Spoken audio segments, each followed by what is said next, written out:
पाकिस्तान से विस्थापित 1645 परिवारों को सीएम योगी ने बिजनौर में जमीन का मालिकाना हक सौंपा। और ये सौंपकर इस ऐतिहासिक फैसले से शोषित समुदाय को सुरक्षा और सम्मान मिलेगा।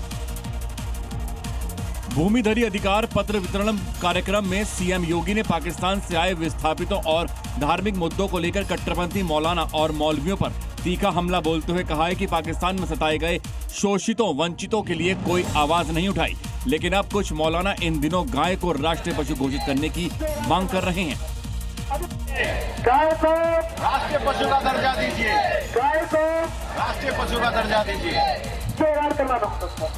अब इसको वायरल करें, पूरे देश में ये पैगाम पहुंचाए कि हम गाय को न सिर्फ काटना चाहते, न खाना चाहते, न बेचना चाहते।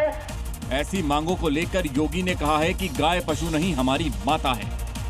क्या किसी पुत्र को बताने की आवश्यकता पड़ती है कि तुम्हारी मां है, इसका सम्मान करो। और यूपी के हापुड़ से बड़ी खबर है, कपड़ा व्यापारी से लूट का खुलासा हुआ। पुलिस और बदमाशों के बीच मुठभेड़ हुई।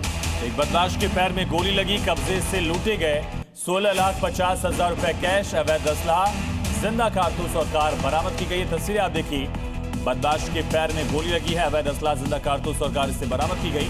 कपड़ा व्यापारी से लूट का ये पूरा मामला सामने आया।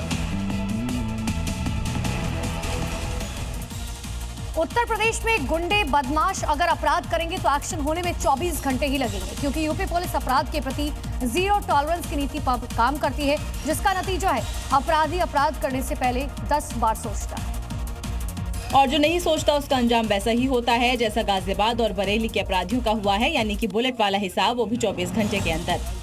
गाजियाबाद में सिराज ने नाबालिग की इज्जत से खिलवाड़ किया था, लेकिन योगी फोर्स ने उसे बुलेट वाला ट्रीटमेंट देकर कंधों पर ला दिया।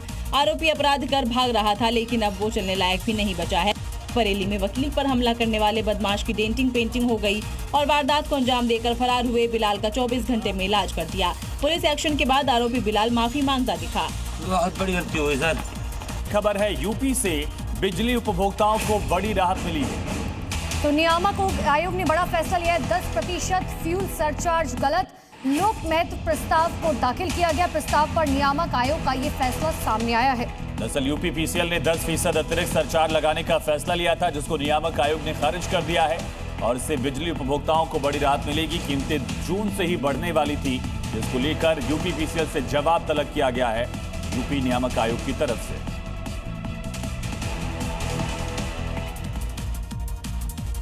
और देश में गाय को राष्ट्रीय पशु का दर्जा दिए जाने की मुस्लिम मौलानाओं की मांग लगातार सामने आ रही है।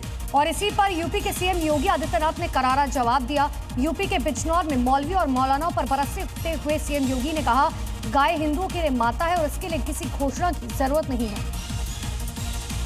पिछले कुछ दिनों से उत्तर प्रदेश से लेकर बंगाल तक मौलाना गाय को लेकर एक ही सुर आप रहे हैं, जिसका योगी आदित्यनाथ ने आज जवाब दे दिया। हमने गाय को माता माना है, तो गाय तो हमारे लिए माता है, वो पशु नहीं। पशु तुम्हारी बुद्धि है, जो तुम हमारी गौ माता को पशु बोलते हो।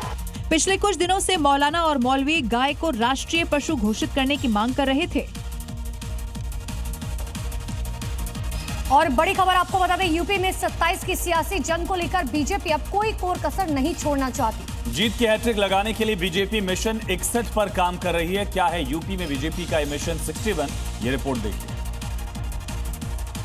उत्तर प्रदेश में सत्ता बरकरार करने के लिए बीजेपी उन विधानसभा सीटों पर भी खास फोकस कर रही है जहां उन्हें लगातार हार का सामना करना पड़ा है।